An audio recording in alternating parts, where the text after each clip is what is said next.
We're going to move on to Don Johnson. And Don Johnson, to quote Dick Ellis, who was an important Wisconsin conservation writer in his own right, said that Don L. Johnson was one of Wisconsin's most talented outdoor writers and conservationists. His work as a tenacious investigative reporter and as an extraordinary painter of life outside still matters to anyone who appreciates the outdoors, wildlife, and the environment. Another important writer in Wisconsin, environmental outdoors writer Jay Reed, says that his dealings with the heavy stuff of conservation are legend. And those two quotes are on the plaque here, and with that, I will turn it over to the speakers. Don was nominated by Dave Carlson, and we have three speakers today. It's going to be Doug Johnson, Don's son, Dave Carlson, and Paul Smith. So I think we'll turn it over to Doug first.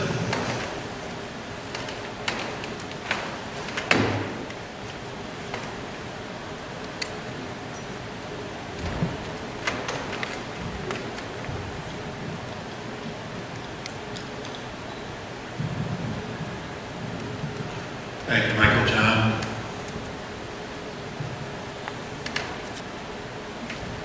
It's a pleasure to be here with you today in the company of my sister, Lynn Carlson, and her husband, Kurt Carlson, my wife, Carolyn Johnson, my cousin, John Swenson, and his wife, Cindy, to honor the life and conservation legacy of my father, Don L. Johnson.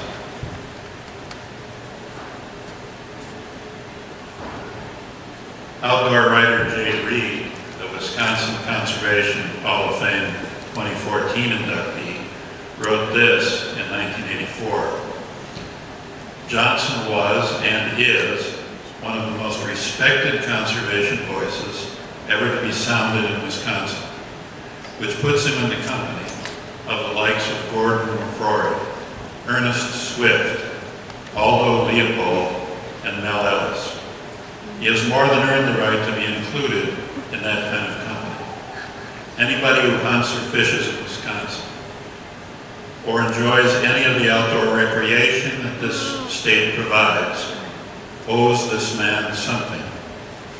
I think he's the best there is at what he does.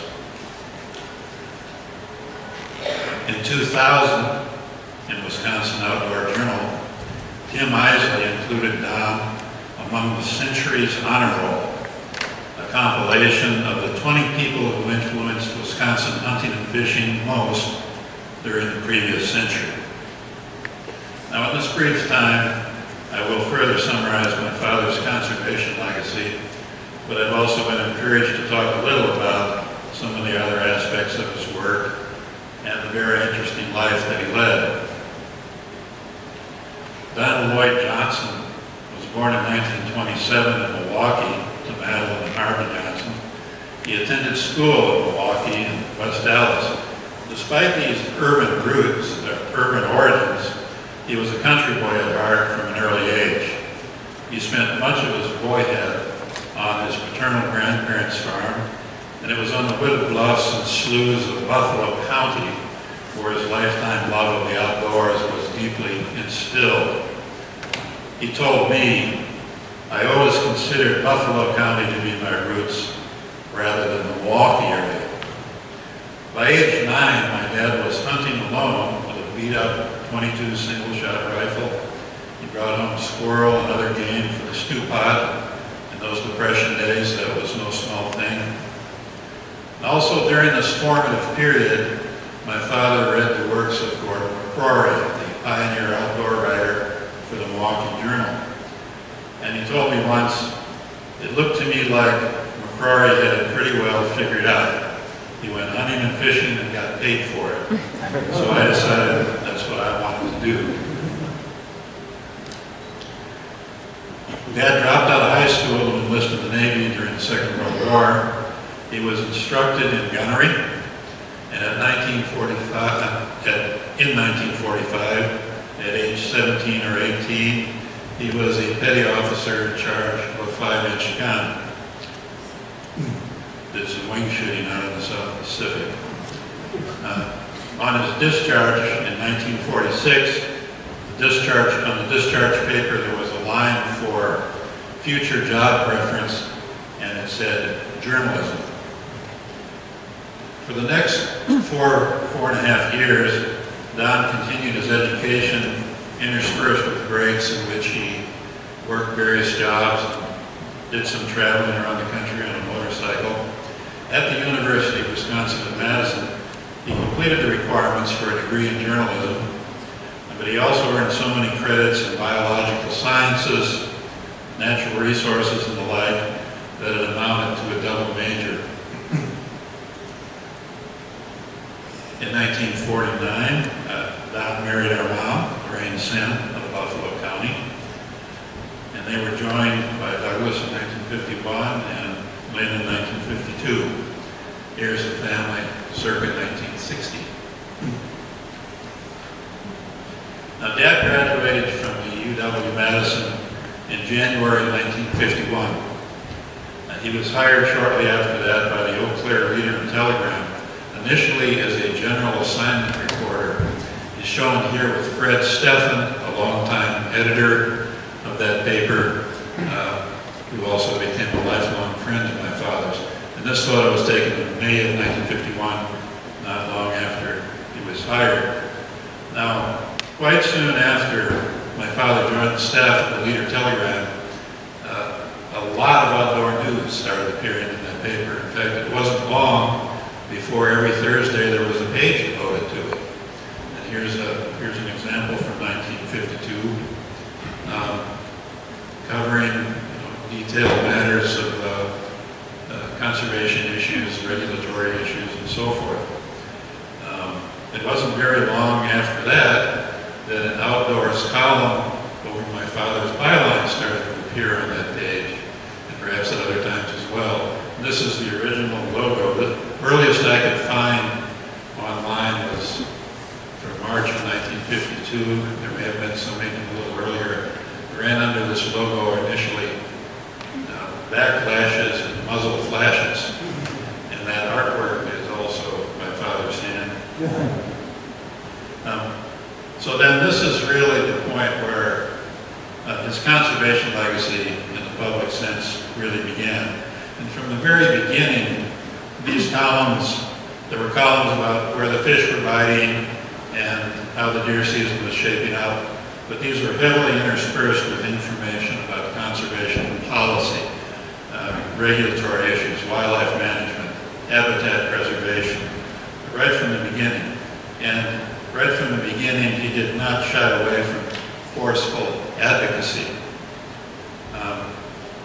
And there's an example of the early column on the page, on the outdoor page in the Daily Telegram. And this particular column from March of 1952 was somewhat typical. It was a call to arms regarding certain types of development projects which Don argued were unnecessarily sacrificing important wildlife habitat, and in which demanded, he argued, better organized resistance by conservationists. Now, within a couple of years, that muzzle flashes logo was set aside and replaced with the more straightforward outdoors with Don L. Johnson, and this what became kind of a trademark photo with the pipe. And the pipe is also seen in this photo from about 1957. At the end of a successful fishing expedition. I don't honestly remember if I helped land some of those, but I was clearly happy to share in the credit. But this column from 57 is again typical. It's about, and this is something that was submitted in the nomination packet as an example of his writing during that era. He vividly describes the sweeping changes that humans have wrought on the natural environment of Wisconsin just in the 5 generations since our ancestors arrived here in Buffalo County in the early 1800s. And it reflects in this column, we must realize how much we had, how much we have lost. In the year 1957, we are still figuratively and literally losing ground. Now, he did all this outdoor writing on top of his regular reporting and editing assignments, which increased as the years went on. But it was the conservation writing that drew notice outside the immediate region. And indeed, by 1961, then Governor Gaylord Nelson wrote to thank Don for helping, quote, to enact my $50 million crash program to preserve Wisconsin's vast and endangered natural resources. Your editorial backing played an important role in the legislative adoption of this program. And then in 1960, there was a real breakthrough or turning point, which is my father won the 3rd annual Gordon McCrory Award in recognition of distinguished writing for telling the conservation story. That distinction in turn opened the door to his being hired in 1962 as the outdoor writer for the Milwaukee Sentinel.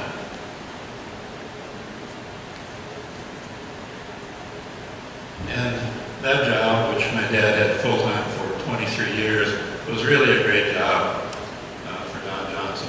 Full-time writing on hunting, fishing, resource issues, environmental issues. Here's a promotional display at the Milwaukee Sentinel headquarters.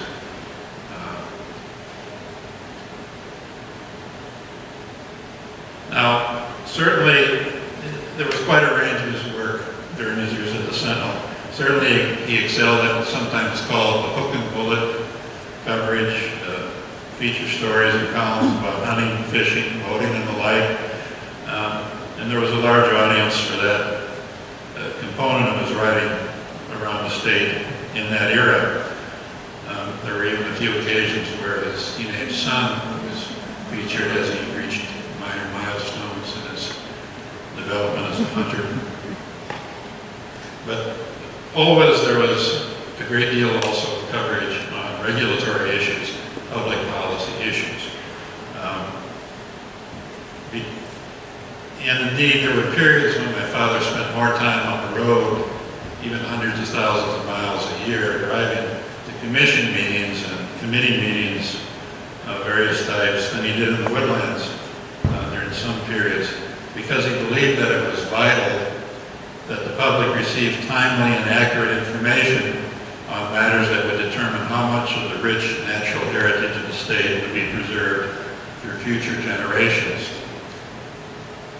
Don told Jay Reed in 1998, I never wanted anyone to forget that I was a reporter whose assignment went far beyond the acts of hunting and fishing.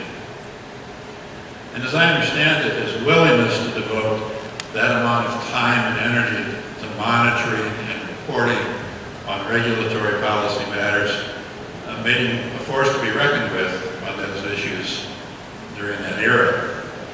Jay Reed wrote in 1998, his career blazed a superhighway through a decades-long tangled web of political and scientific underbrush toward the lofty pinnacle atop which the state's conservation community now sits. His fingerprints can be found on both federal and state conservation regulations. Some are part of the basic policy that governs the management of Wisconsin's fish and game. His dealings with the heavy stuff of conservation are legend. End of quote from Jay Reed. But Don Johnson also became a pioneer in environmental investigatory reporting. Bill Berry, in his book Banning DDT, How Citizen Activists in Wisconsin Led the Way, devoted much of a chapter to Don's role as the first to break the story of DDT in Wisconsin fisheries. As Mr. Berry put it, the issue, quote, went white hot in early 1966. Don Johnson shook things up with a series of articles on DDT concentrations in Wisconsin's lakes and streams. State fish swimming in DDT waters, read one front page story. And there you see it right there, the initial story in the series of investigatory reports. To continue with Mr. Berry, Don Johnson continued to hammer away at the DDT story despite threats of lawsuits and demands by chemical companies that he be fired. Other environmental exposés and investigatory series followed in the subsequent years on mercury pollution in waterways from paper plants, PCB contaminations, acid rain, and others. Some of Dad's investigative reporting and advocacy certainly had an impact beyond the borders of Wisconsin. For example, his writing critical of an Army Corps of Engineers development plan for the Cache River Basin in Arkansas resulted in the preservation of habitat that 2 decades later produced intriguing reports of sightings of the ivory-billed woodpecker, a species that had long been regarded as extinct. I wanted to mention also that starting very early in his long career, Don knew and learned from some of the giants of the preceding generation of conservationists. When he took his final years of instruction at UW-Madison in the late 1940s, he told me the ecological movement was just starting to take off, and the University of Wisconsin-Madison campus had a lot of the leaders of the movement. So we met Aldo Leopold, and no doubt that we've become well acquainted with him, but for Leopold's untimely death in 1948. He knew such figures as Ernest Swift, Wallace Grange, Joseph Hickey, and Circuit Olson, with whom he's shown here. Dad often traveled to other parts of the United States to fish or hunt. For example, he canoed through the Okefenokee Swamp in 1973. And during the seminal years, the paper, he made at least 5 trips to Alaska during those years. It was a place he truly loved.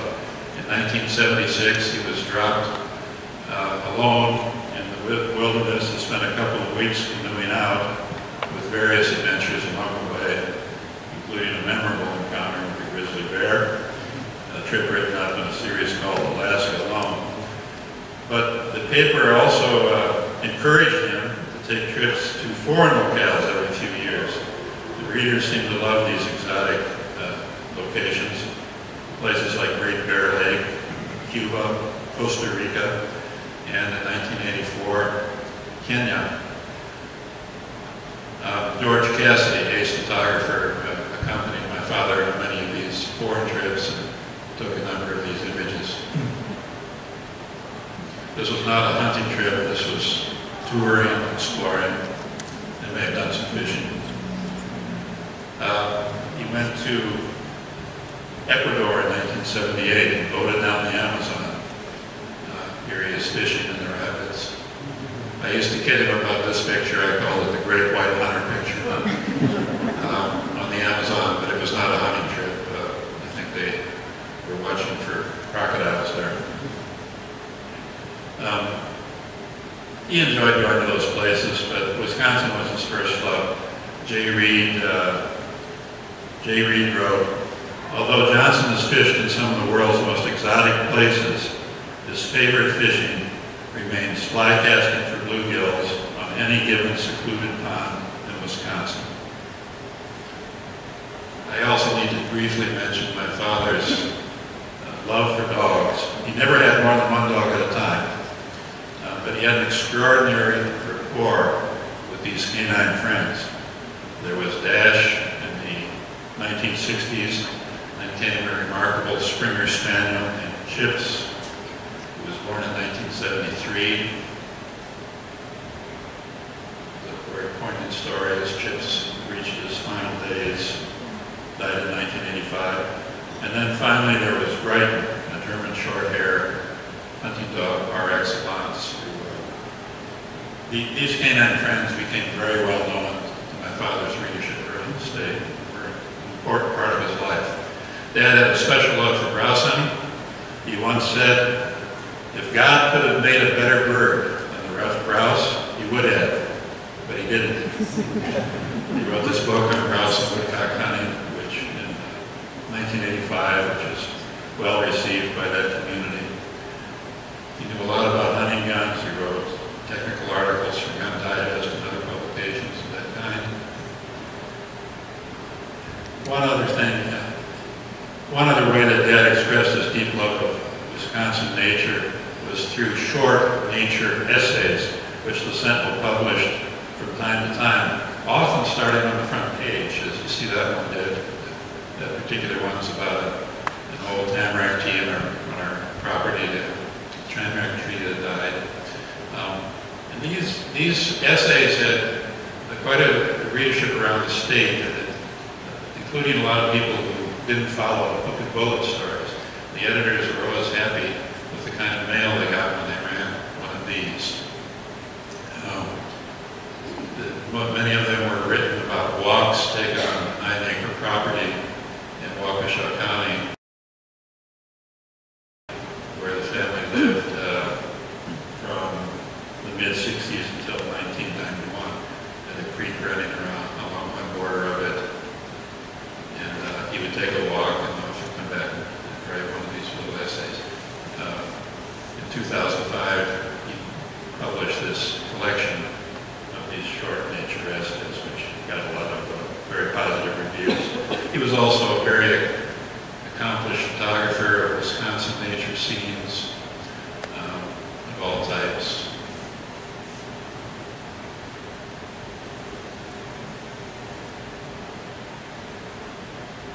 Dad now moved back to Menominee in 1991. During the final years of his life, Dad was increasingly burdened by some serious health issues, and yet he remained active in these outdoors activities until very near the end, which came in January of 2006 at age 78. During the last year or two of life, many honors came his way. Here he is shown at the National Convention of the Outdoor Writers Association of America in 2005, receiving a Career Achievement Award. In a 2004 family oral history interview, we asked Dad if he felt he had spent his working years in the right field, and he answered as follows. Yes, I was offered more money to do other things over the years, but I took a lot of satisfaction in doing what I was doing, because I felt that I was not only contributing to the conservation of the resources, but was also teaching people to be more respectful of nature. We're proud to be with you today to honor this teacher. Now I'd like to turn this over to a good friend of my father's, Dave Carlson, who nominated him for this honor that he's receiving today. Dave?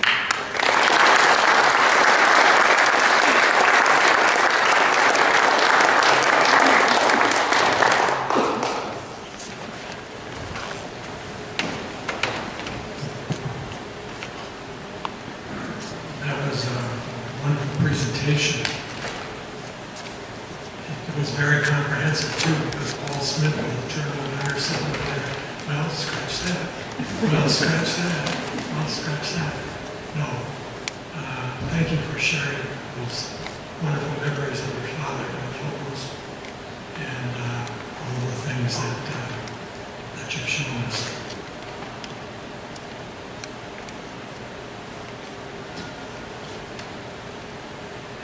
Some of this, as I said, will be a border a little bit on repetitive, but Don was born in the West Dallas, at West Dallas of southeast Minnesota, or southeast Wisconsin, excuse me.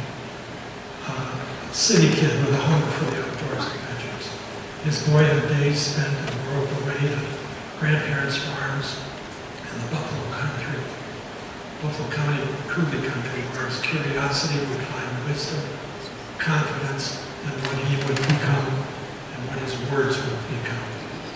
Today he's enshrined in a place celebrating the giants of Wisconsin's conservation legacy and their messages sounding in different ways in different parts of the state in different periods. The thread, though, linking all of them, I believe, is courage. Enduring examples of how one can make a difference, how one can make a difference. After he had retired from the Sentinel, Johnson often accepted my invitations to hit the road with us as I and photographers went around the Midwest gathering materials for stories. storyteller Johnson, riding shotgun, he never came close to losing the wheel or falling asleep. He had wonderful stories. Often I wish I had a tape recorder for him to capture some of those things. From Wisconsin publisher Dick Ellis's biography series on Johnson, we learned that in 1966 Johnson launched an intriguing one-year investigation backed editorially by good bosses. As Johnson told it, it began with an unexpected encounter. He was speaking to a conservation club in Rice Lake, Wisconsin, and the local fisheries official came up to him afterwards and said that he had some bad news for Don. That he said he was scared because he told Don he had evidence that there were lakes in Wisconsin that were not producing viable muskie eggs after having produced them for years. Johnson asked him what was going on, and the fisheries official said he didn't want to talk. He said it was up to Don to find out. Well, true to his investigative instincts, Don started asking questions that led to more questions, and a scarcity of answers. He suspected collusion. At one point, Don recalled how he got hard data on harmful wildlife and fishery exposures from DDT.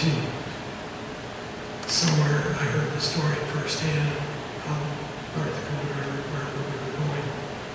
And Don told it this way to Dick Ellis. He was having a visit with Walter Scott, who was enshrined in this hall, and Scott knew what he was there for. He told Don he was going to leave the room. He'd be back in 10 minutes. Don said he grabbed a file of papers and started sifting through it upside down so it was not to be confused with it. That he had been snooping. And for 10 minutes or better, who knows, he took notes. Scott emerged back in the room and asked Don if he had got what he needed. Don said yes. Then Scott told him, well, you didn't get it from me. Johnson's eventual reporting on DDT's impacts led to Wisconsin becoming the first state, as Doug told you, and the story is well documented in the Berry book. But he also did, besides blowing the whistle on DDT and other pollutants, his reporting challenged the U.S. Army Corps of Engineers proposed ditching and draining of the Case River bottomlands in Arkansas.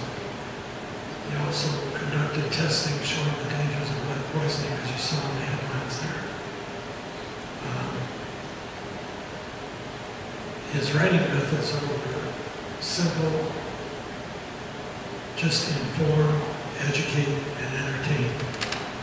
Don said in every column, regardless of the topic, he tried to work in something about the environment and how to take care of it. He also promoted newspapers giving more coverage to diverse outdoor issues, which tended to impact all readers, whether they hunted or fished. Ellis quoted Don as saying, he never asked for more money, he asked for more space. And that's something I craved too when I was in the TV or the newspaper business. And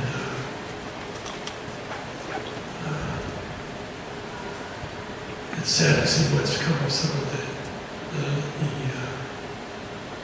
pages of our newspapers when it comes to outdoors reporting. Don preferred bird hunting alone, but he also enjoyed companionship with other hunters and their dogs. People like Dan Werner, who went out in Wisconsin. Dan, I asked him, and Joe and I did too, if he could be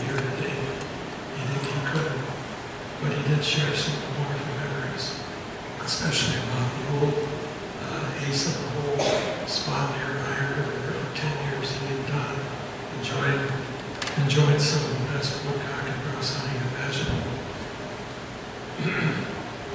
And then there was Larry Kalina, a Menominee barber for many years, who took Don as a regular customer after Johnson moved back to Menominee after retiring. There was something special about Don, Kalina told me. The first time he came in the shop, he was dressed like a gentleman. He had that look. And guys would come here and sit by and listen to all of his stories. A duck hunting friend, Ray Heidel of Alaska, recalled that even stricken with tremor-causing Parkinson's disease, Don enjoyed going out in the marsh with Ray and his son. And when Don pulled up a gun, Ray said, he was still rock solid.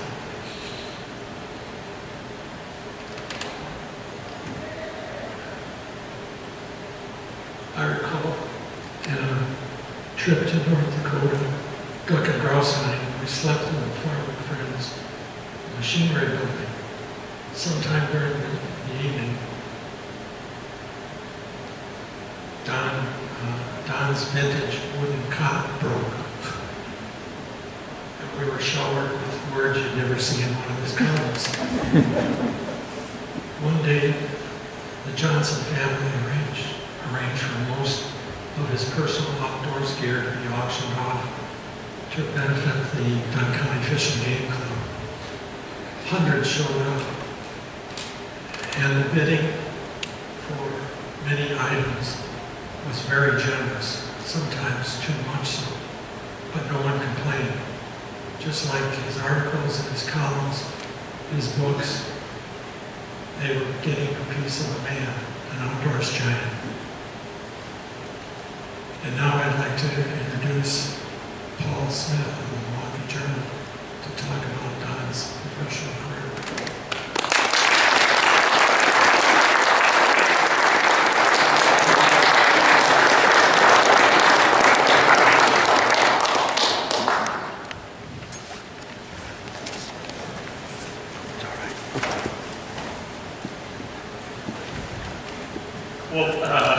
Good afternoon. What a grand occasion.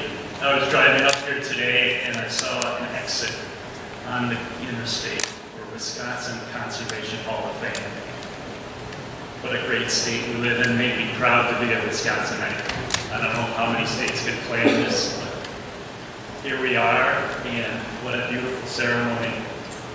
I'm Paul Smith, outdoors editor for the Milwaukee Journal Sentinel. It's an honor to be with you today in this celebration of life in Wisconsin, as we recognize Scott, Don, and Eroline for their rich contributions to the virtues we hold so dearly in this Badger State. In a word, conservation. And it's a special honor to be able to speak about Don. I want to extend my sincere thanks to the Johnson family and to the Conservation Hall of Fame staff for inviting me. Like most celebrations of life, it falls to the living to bear witness. I'm here to bear witness to Don's legacy. I'm standing before you, but please know I'm speaking on behalf of George Stanley, my executive editor at the Milwaukee Journal Sentinel and a former outdoors writer himself, past and present employees of our newspaper, including dozens of outdoors writers and environmental reporters, and really every reader who was touched by Don's work. In a world in which partisan and ideological divisions seem to widen by the day, your induction of Don is a shining exception. Everyone, and I mean everyone, I talked to is thrilled and 100% supportive of your decision to add Don's name to this august list. As you might expect, I've been thinking about Don a lot lately. And by the way, that's a happy place. Don left a lot of trails in Wisconsin for all of us. Just this past Monday night, my path crossed one of Don's again. I was at the spring hearings in West Dallas, Milwaukee County, Nathan Hale High School. It's Don's alma mater. It was the 25th time I've covered the spring hearings, but I'm just a spring chicken. I wondered when I sat in that auditorium how many times Don must have covered the spring hearings. Well over 30, I'm sure. How many times that he sat in that auditorium as a student and as a reporter. My presence at that place, in my role, had Don's boot tracks and superb writing all over it. Let me share a personal story that bears witness to the power of Don's work. As a boy with a love of the outdoors growing up in the 1960s in southeastern Wisconsin, I was doubly blessed. Not only did my siblings and I have unqualified permission to fish, hunt, roam, swim, climb, and generally explore the creek, pond, fields, and woods around our Racine County home, but our parents subscribed to 4 daily newspapers. I learned that these black and white treasures contained writers who had similar interests to mine. And they weren't restricted to the distance they could walk in a day. They had automobiles, boats with outboard motors, and expense accounts. They covered the whole state, the continent, and beyond. I memorized the publication schedules of the various outdoors writers, and when a paper arrived, would wrestle my siblings for dibs on the appropriate section. Paper in hand, I plopped down on the family room floor to devour the latest entries. Our circulation area was loaded with all-stars of the outdoor writing universe. Among the Illuminati were Mel Ellis, Bill Stokes, and Jay Reed of the Milwaukee Journal, and John Husar from the Chicago Tribune.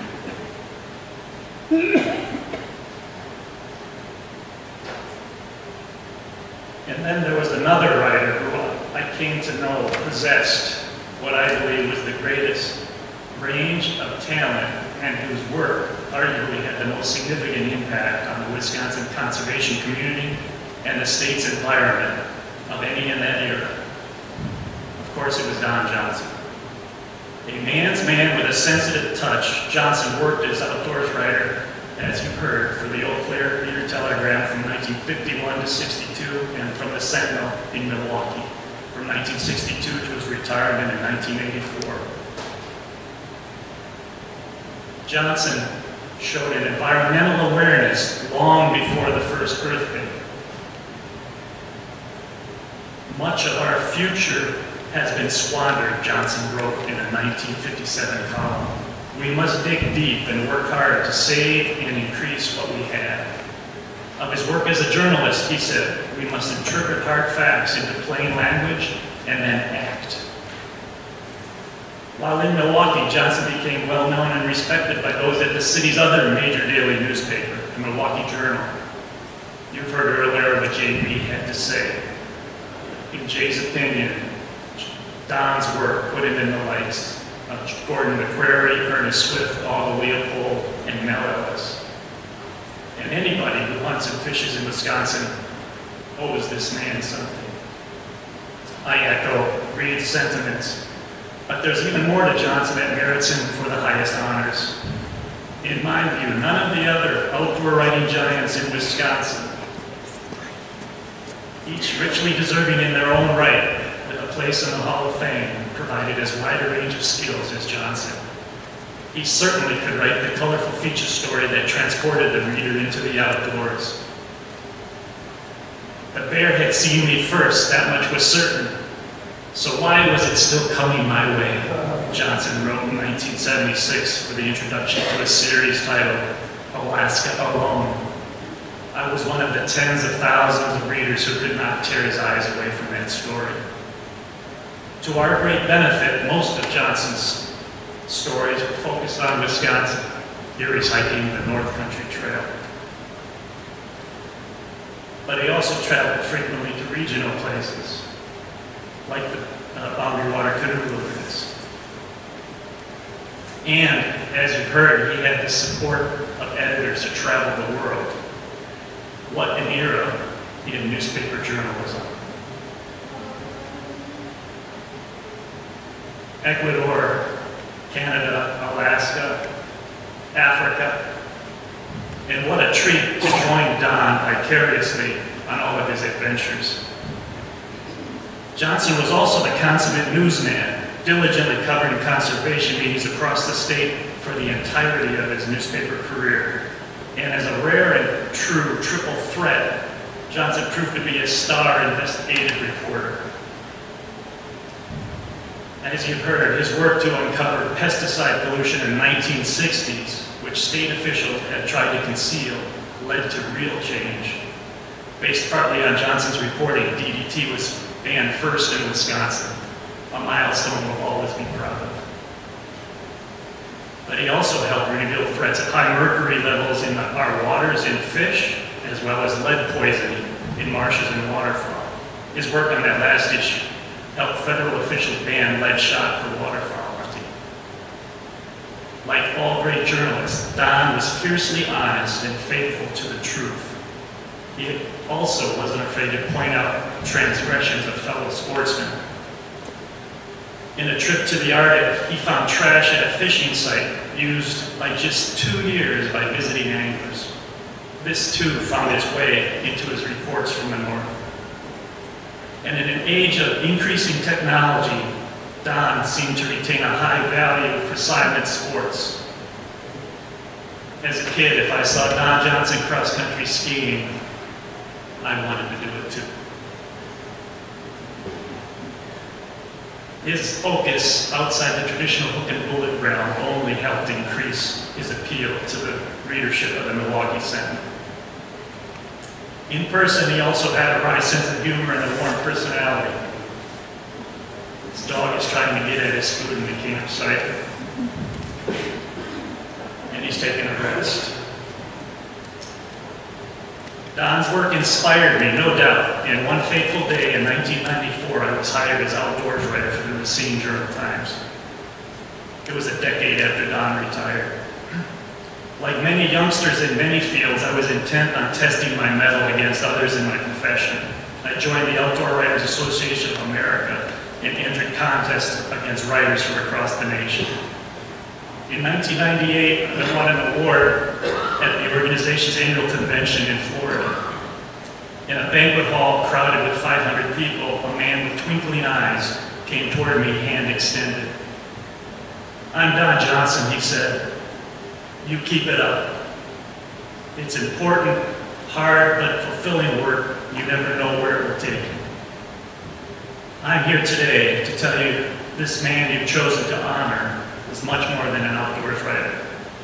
He was a role model in the best sense, and not just for a boy from Racine who grew up to be an outdoors writer." Don also encouraged Dave Carlson, Tim Isley, Dick Ellis, Steve Heiding, and Patrick Durkin, all of whom are leaders in our outdoor communication industry in the state today. Yes, Don Johnson defied stereotypes. He was strong, principled, hardworking, and talented, but also open-minded, kind, gracious, and compassionate. He could sit in a room full of Wisconsinites of any stripe or persuasion and have a respectful conversation. If the outdoor writing community could have an ambassador, I'd pick Don Johnson. Although Leopold said, "A thing is right when it tends to preserve the integrity, stability, and beauty of the biotic community." With regard to our state's conservation community, what you have done is right by including Don Johnson in the elite membership of the Wisconsin Conservation Hall of Fame. I thank you for the honor to speak to you today.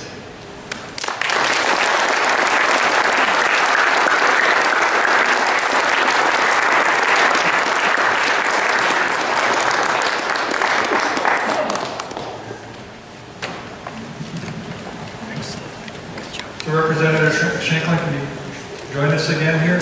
And Doug, Doug, would you like to come up and accept this on behalf of the family?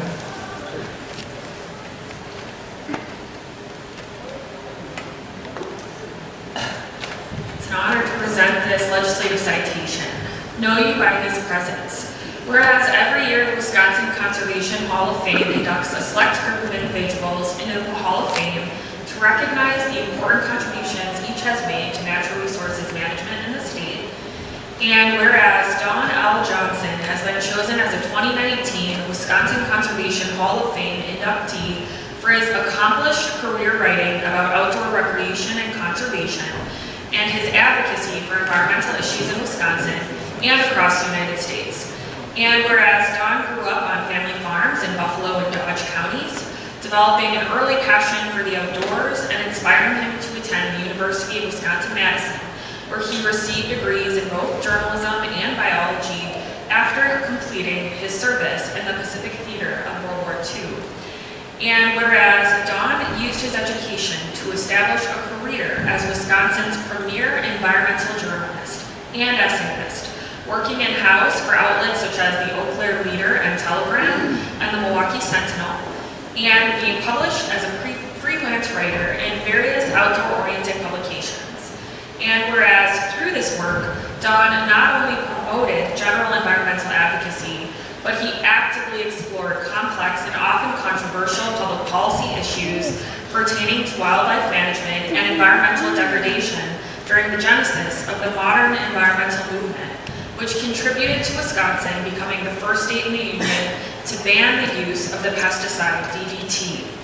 And whereas he was also involved in significant public outreach programs, clinics, and workshops to educate citizens on safe and sustainable outdoor recreation practices, including Wisconsin's first hunter safety program. And whereas Don's persistent and focused advocacy for environmental policies and organizations helped establish significant and long-lasting institutions focused on the common missions of environmental protection, management, and conservation, including the Wisconsin Conservation Hall of Fame. Now, therefore, the members of the Wisconsin Legislature do hereby commend Don L. Johnson for his lifelong dedication to conservation in Wisconsin and honor him for his induction into the Wisconsin Conservation Hall of Fame. Congratulations.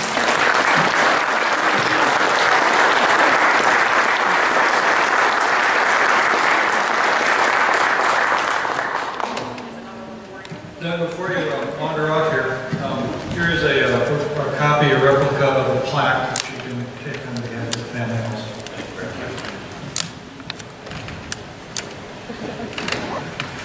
I did want to mention, a couple of people mentioned the book that Don published, Summer Song and Other Essays.